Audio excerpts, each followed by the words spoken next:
Mula sa Mahiwagang Burnay. Mahiwagang Burnay. Mahiwagang Burnay. Ang kwento.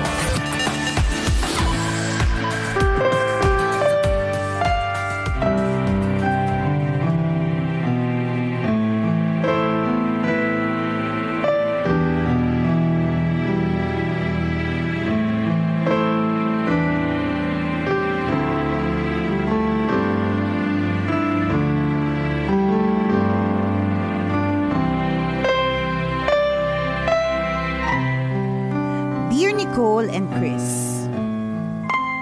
Itago niyo na lang ako sa pangalang LV, isa sa mga bago po ninyong tambalanista. I was scrolling sa YouTube recently when I found you. Simula noon, palagi ko na kayong pinapanood. Sumulat ako para ibahagi sa inyo ang aking love story. Sana ay ma-inspire ang mga kapwa ko tambalanista na hopelessly in love din at umaasang mamahalin pabalik. Grade school ako nang lumipat kami ng bahay malapit sa pinagtatrabahuhan ng tatay ko. Dahil middle class family, nagtitinda-tinda kami para may pangdagdag sa sweldo ni tatay. Minsang nagtinda kami ng ice candy, bumili yung tisoy na kapitbahay namin. Ang ganda ng balat. Sobrang kinis at puti. Kabaliktaran ko na napakaitim. Nang masilayan ko si James, nagdesisyon na ako na siya ang mapapangasawa ko. Wow. Dahil magkapit-bahay, naging magkalaro naman kami pero hindi talaga niya ako pinapansin. Gabi-gabi, kasama sa panalangin ko na sana ay mapansin naman niya that I exist. I noticed na kapag nag-iingay yung aso nila, sumisilip siya sa bintana. Ang ginawa ko, dumadaan ako sa bahay nila at binabato ko yung aso para mag-ingay. At kilig to the bones ako every time sumisilip siya. Nang magkaroon kami ng maliit na lumihan sa tapat ng bahay nila, regular customer namin si James. Kapag ako ang nagluluto, dinadasalan ko yung lomi. Baka sakaling magayuma ko siya. Kapag bumibili si James, pang 2 order yung pinibigay ko. Galit na galit si tatay kasi malulugi daw kami kapag si James ang bumibili. Hindi lang yun tambalan. Pagkatapos kumain ni James, hindi ko hinuhugasan yung pinag-inuman niya. Yun ang ginagamit kong baso dahil dinampian ng lips niya yon. Lahat magkaka-COVID ka. Sa true.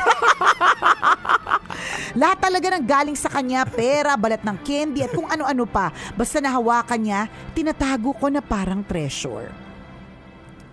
Finally, pagdating ko ng college, napansin din ako ni James.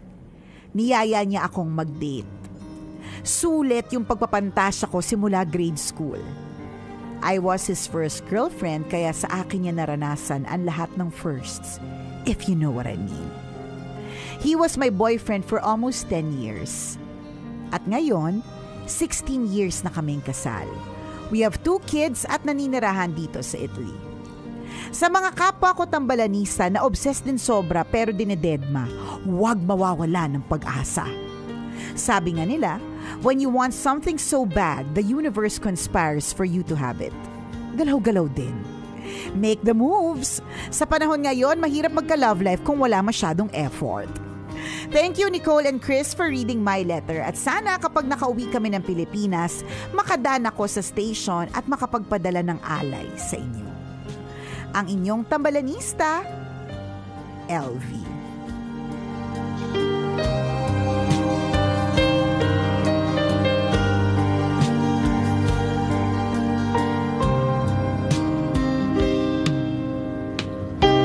O diba?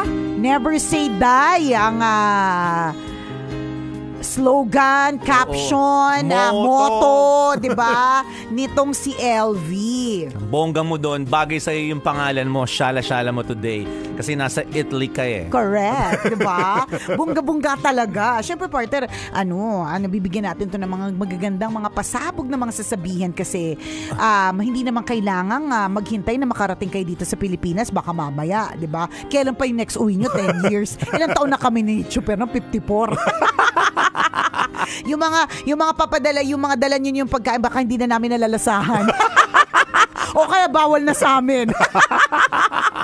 So ang sinasabi ko lang partner, hindi naman kailangan nandito ka sa Pilipinas. Huwag na natin diba? hintayin yung panahon na yun.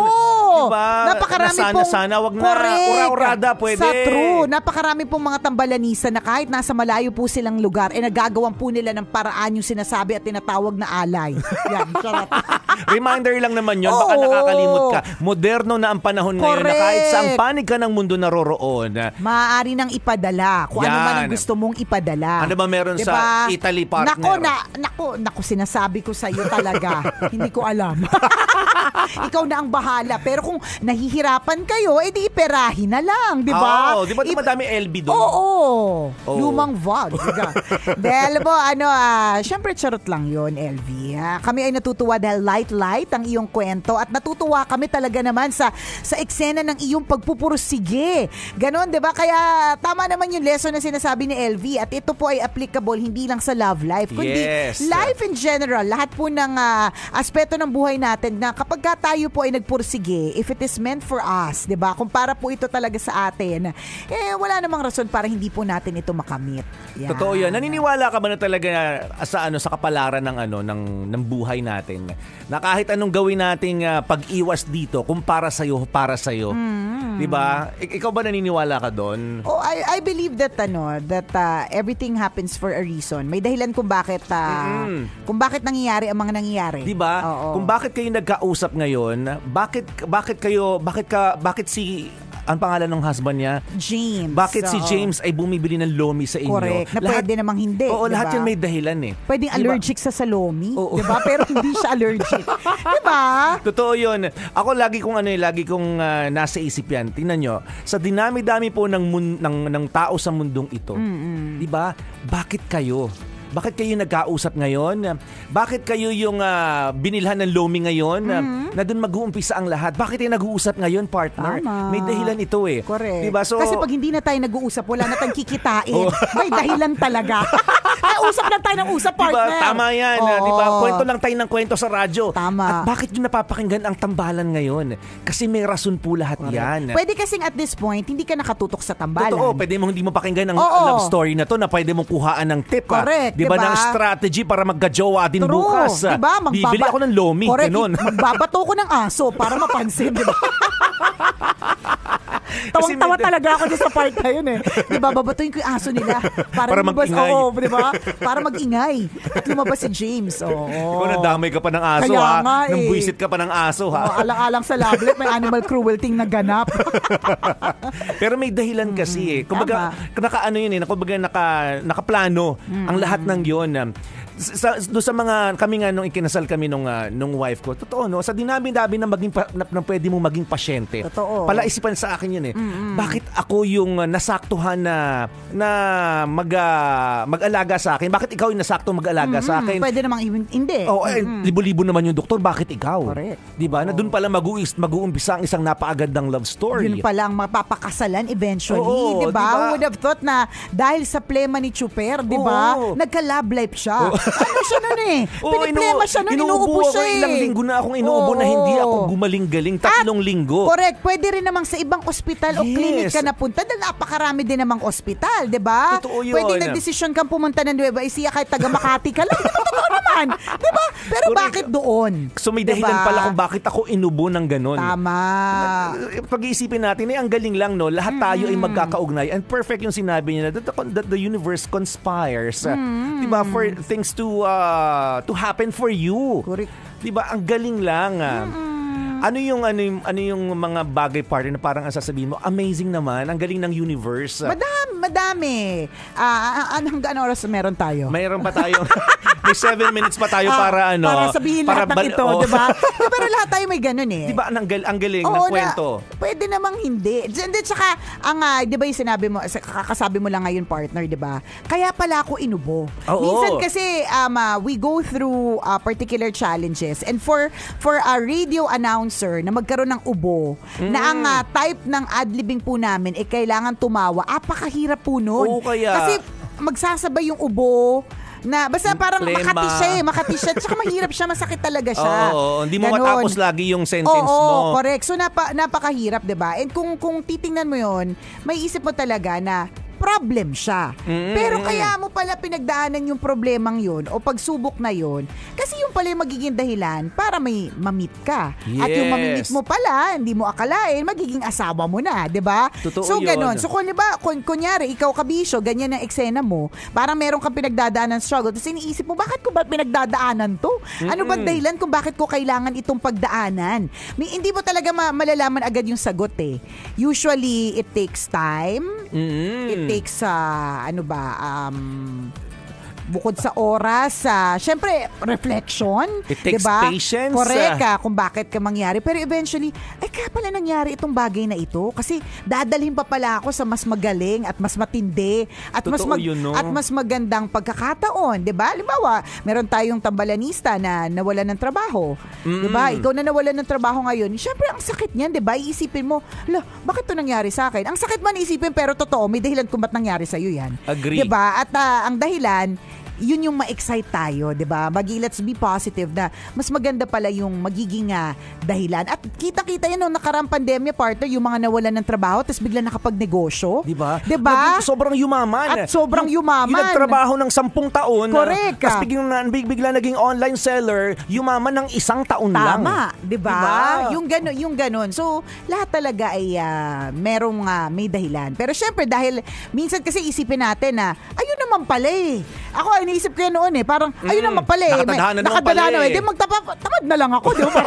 Hintayin ko na lang. Kasi total naman, kahit anong, sinasabi mo, partner. Kung para sa'yo, oo, kahit anong iwas. Sa'yo. Oo, kahit anong iwas, kahit anong ilag, kung para sa'yo talaga. Hindi na lang ako kikilos. Kaya lang, para sa na buhay ka. Yes. Diba? Yun naman ang dahilan nun. So, correct. Kailangan mo talagang to make mistakes. Kailangan mo talagang masaktan. Kailangan mo talagang dumaan dyan. At kailangan mo to live. Totoo That's yun. called Kaya living. tayo nabuhay. Kaya tayo nabuhay. That's kasi what we are here for. Kasi kung totoo naman, totoo naman na nakaano na yan eh, bago pa tayo ipinanganak, alam na ng Diyos kung ano yung magiging tadhana natin, 'di ba? Yes. Anong magiging trabaho natin, anong magiging paborito nating uri ng tsokolate, anong pabango ang sa atin, magpapa-increase ng libido. Libido bigla. Pero gayuma na lang, gayuma. Diba? Anong pabango makakagayuma? Correct. Diba? Ano yung pabango? Alam na ng Diyos yan eh. Parang anong pabango yung kapag ka-spray mo, ang baho sa'yo. Pero may pabango na pag spray mo, mabango sa'yo. Diba? May ganun. So, kumbaga, nakatadhana na, naka-blueprint na lahat yan. Kumbaga sa mga professional, diba? Meron silang blueprint. Nakaayos na eh. Kaya lang, ang corny naman kung ayun na, hintayin na lang ako na hintayin yun. Oo, di ba? Parang halimbawa, doon sa blueprint ko, nakita ko, kasi alam na ng Diyos, magiging cum laude ako, hintayin ko na lang. Huwag na ako mag-aral. Total naman, kahit anong ilag ko. Ganun pala yung sinasabi nyo eh. Cum laude pa, magiging cum laude pala ako. Hindi ganun eh. Kailangan mong pagdaanan yung maghihirap ka, mag-aaral ka na mabuti, para maging cum laude ka. Di ba? Yung ganun. At yun yung sinasabi din ni Elvie sa kanyang last statement sa kwento na Mahiwagang Burnay, na kung gusto mo talaga, galaw-galaw din. Yun yung sabi niya eh. Diba? Galaw-galaw ka din. Ngayon, kung halimbawa, galaw-galaw din. Kasi pwedeng yung story ni LV can go both ways eh. Mabuti na lang, favorable sa kanya. Ibig sabihin, finally, yung pinapantasya niya since elementary, diba? Napunta sa kanya. Pwede din kasing hindi eh. Yung kahit na anong effort niya, kung kahit na 3 pang serving ng lomi, kung talaga din namang hindi para sa'yo, hindi rin naman na ano yan eh. Totoo hindi rin yun. naman na ano. Pero at least, nag-ano ka, masasabi mo sa sarili mo, makakwento mo sa mga anak, sa mga apo mo, at sa sarili mo, masasabi mo, gumawa ako ng paraan para lumande. Hindi ako Totoo yung yun. parang, naghintay na lang ako ng grasya. Hindi, lalandi din. Ganon. And it's all part of living and experiencing. Ganon. Agree ako doon. Totoo yun. Di ba ang lagi nga paliwanag ng tambalan dito, coloring book yung buhay natin Yes. Nakalagay na sa mga pages ng coloring book kung ano yung mangyayari. Pero nasa sa atin kung anong kulay yung ilalagay natin each page na nasa coloring book. Correct. Blue ba ito? Yellow? It's up to you. Nasa iyo na yun kung Tama. paano mo pagagandahin ang kulay ng life story mo, ng coloring book mo. Diba? Kung sa coloring book yung sinasabi natin blueprint, nakatadhana na meron diyang image ng princess or meron diyang castle or ano ba, flowers, garden, ganyan. Yes. Nandyan yan. Pero syempre dapat kukulayan. Yes, nasa sayo kung ano magandang kulay niyan. So yun yung sinasabi nating living. Yes. While everything really happens for a reason, nakatadhana na din talaga ang lahat, naiayos na ang lahat, alam ng Diyos yan, diba? Kailangan nating pagdaanan lahat din. Totoo para yan. mas ma-enjoy natin. Kaya galingan mo magkulay ng coloring book. Yung talaga lesson dito. Oo. Huwag yung lampas-lampas. Para magka-love life ka. Ganon. Galingan mo, pili ka ng magandang Crayola. Yes. Diba? Colored pencil, pastel, ganyan. Kaya kindergarten pa lang, tinuturo na yan. Yan. Kasi para maaga pa Pagandahan lang. kasi na coloring book to. Correct. Ganun. Diba? No? Diba, ang ganda naman ng kwento nitong si LV. At sana naman, LV, magka-LV na rin kami soon. O pwede. Yun na lang kaya. Para Yun hindi ka na mahirapan mag-isip. Oo. Pa-plastic ba kami ni Chuper? Louis Vuitton na agad. Sarap. Oy, thank you, LV, for sharing your story. And I hope to see you soon. Kami ng Tambalan. I hope makabisita kayo dito ni James. Maraming salamat sa pagtutok. Muli ako po si Nicole Yala. At ako naman si Cambio King Chris Chuper. Na nagpapaalala, walang matatag na relasyon sa malanding may determinasyon. Yun! Love Radio. This portion was brought to you by aluminum hydroxide, magnesium hydroxide, Simaticon Treble S. Hyperbilis. Diba? Hindi naman extraordinary yung kwento pero very inspiring. Grabe, feel pa naman ni LV na ang Padala ganda-ganda tayo ng love ng story LV. niya. Na ano. Pero yun nga ang ganda lang din ng kasi ang daming words of wisdom from your story. Hindi naman siya talagang sobrang extraordinary pero ang daming inspiring messages na iniiwan. Totoo yun, hanggang nakarating kami ng coloring book. At ganun talaga yung yung buhay natin. Ako naniniwala ako personally talaga na nakatadhana na ang lahat, na ang biyayang para sa iyo ay para sa iyo kahit iwasan mo pa Correct. ito. 'Di ba? Mapa-love story man 'yan, mapa-career. Sa dinami-dami lagi namin pinapaliwanag sa Tambalan. Sa dinami-dami naman na pwede mo maging partner, bakit tayo? Correct. Magkaiba kami ng Mundo. kultura, magkaiba kami ng eskwelahan, magkabi kami ng lugar. Ugali. Pero bakit kami dinala ng tadhana sa upuang ito, 'di ba? Sa microphone na ito. Ganon din sa love life. Bakit siya yung naging jowa mo? Kasi may dahilan kung bakit. 'Di ba? Ito yung sinasabi ng tadhana para sa iyo. Ito yung binibigay ng universe para sa iyo kasi nga ito yung nakasulat sa Correct. coloring book mo. Sa true. Yung Diba? mga tambalanista natin, partner, pwede Yes. naman silang maging fanay ng Pwede ka naman nagiinom lang ngayon at hindi nakikinig sa Tambalan. Correct, 'di ba? Pwede talaga nga winawasak mo ang buhay mo, 'di ba? At hindi ka nakikinig ng tambalan. Totoo naman din. And it's also part of learning, yung pagwasak ng buhay. Oo. Ang sakit nga lang na stage na pagdadaanan, pero nangyayari talaga yung pagkawasak ng buhay, 'di ba? Totoo yun. Laging palaisipan sa amin, magkaiba kami ng yung Tambalan. Magkaiba. Siya lumaki sa all-girls exclusive School for girls. 'Di ba? Tapos ako napakalayong probinsya yung pinanggalingan ko pero bakit kami di ba? Correct. Pinagswak ng tadhana. Pwede ka naman nag-stay sa Quezon eh. 'Di ba? Totoo. Totoo. Pwede totoo naman 'yun eh. Pero bakit nasa Maynila ka? Dito ka Totoo. nag-college, 'di ba? Kasi may dahilan. Yun yung sinasabi ng universe. Hindi, kayo yung magkatadhana eh. Diba? Kaya nga may kantang tadhana din. Correct. Dahil doon, 'di ba? Kaya nga that there is such a word Astadhana. as destiny. Correct. Diba? Kaya may mga salitang basta yun na yun. Lahat Yun ng na synonym yun. Lahat ng sinabi namin, ganon. Oo, diba? Kasi totoo siya. Nangyayari siya in real life. Ganon. At magkakaugnay ang lahat ng ng bagay na ito, 'di ba? Nung pinanganak ka sa ospital na 'yon, 'di ba? May dahilan 'yun eh. Kasi 'yun yung tadhana mo. Tapos minsan maganda lang din na na parang when it comes full circle, yung pag nag full circle siya, yung parang doon siya nagsimula tapos doon siya bumalik, parang ganon. Yung ang galing pala ng ganon, no, yung parang ang kulit ng tadhana na nangyari pala 'yon.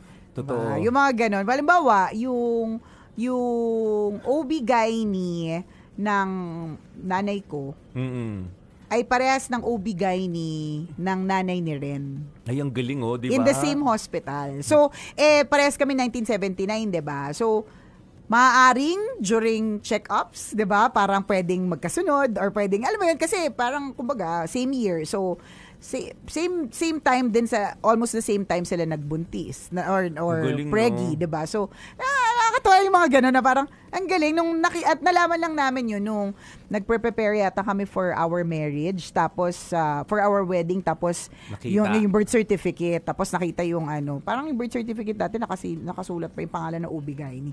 Parang ganun. Yun, so yun. Sabi na, parehas tayo ng OB. Tapos parehas kaming pinanganak sa Chinese General Hospital.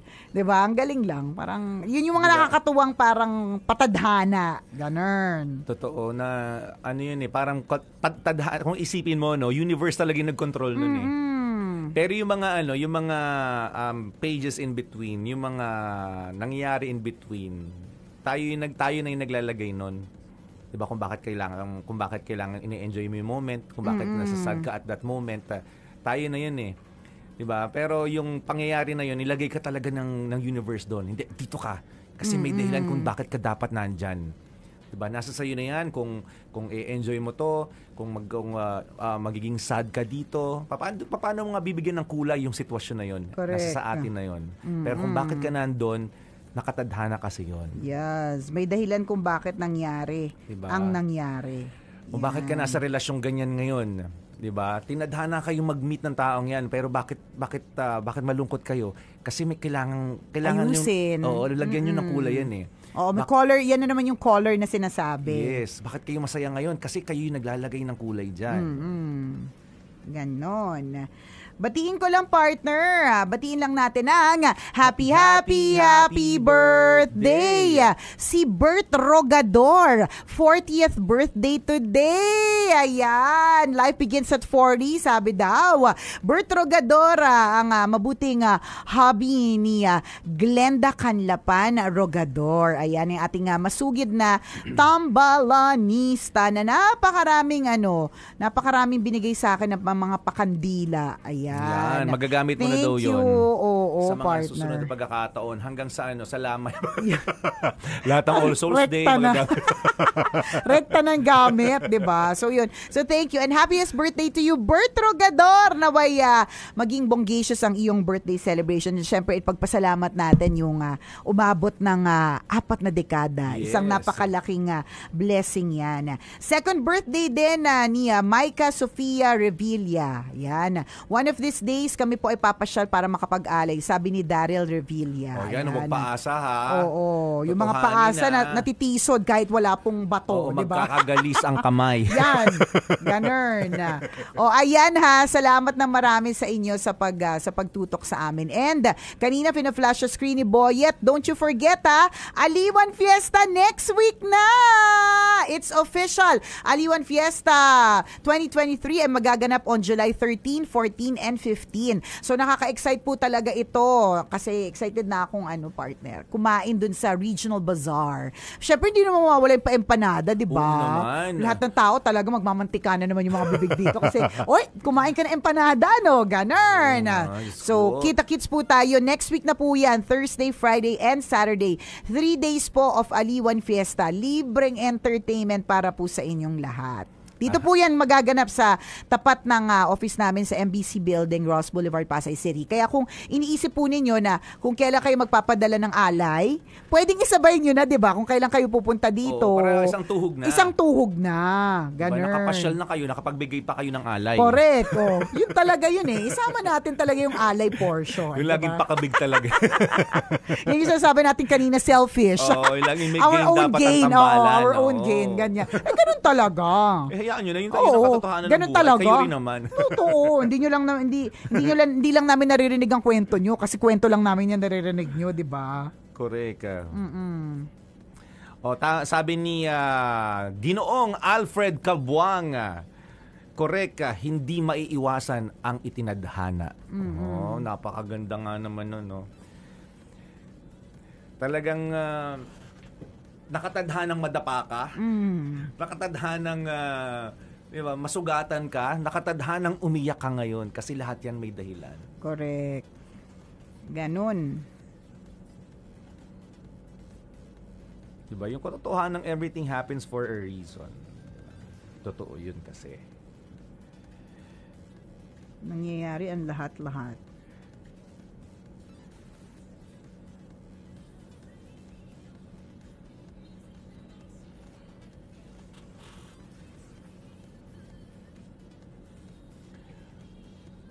Magaganda yung mga sinasabi ni Ginoong Alfred Cabuang. Be grateful for the challenging times for they give you the strength to be a better person. Totoo naman. Diba?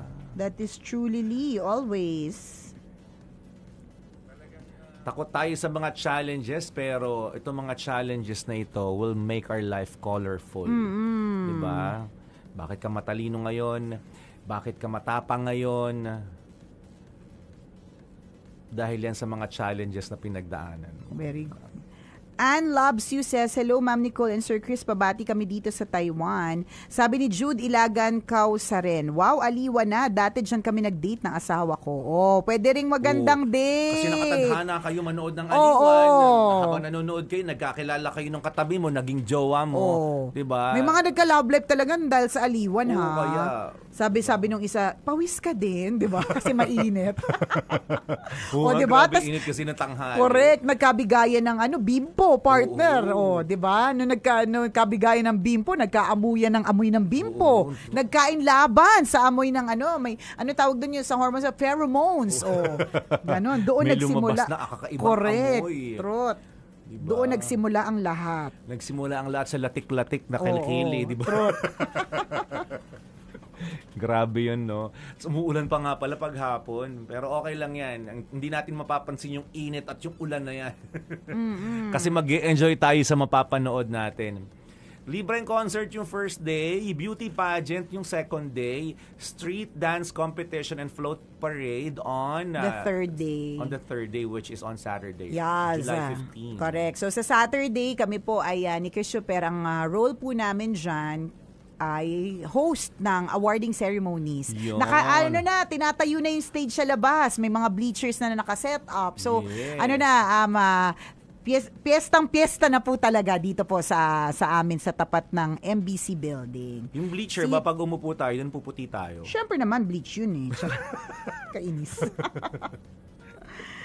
Tinawag na bleacher. O siya, salamat ng bongga sa pagtutok sa amin this Feel Good Tuesday. Mamaya, i-announce po namin yung pangalan na maswerteng mananalo ng 500 pesos para sa ating fans can. Okay, Dukes. See you later. See ya, bye-bye!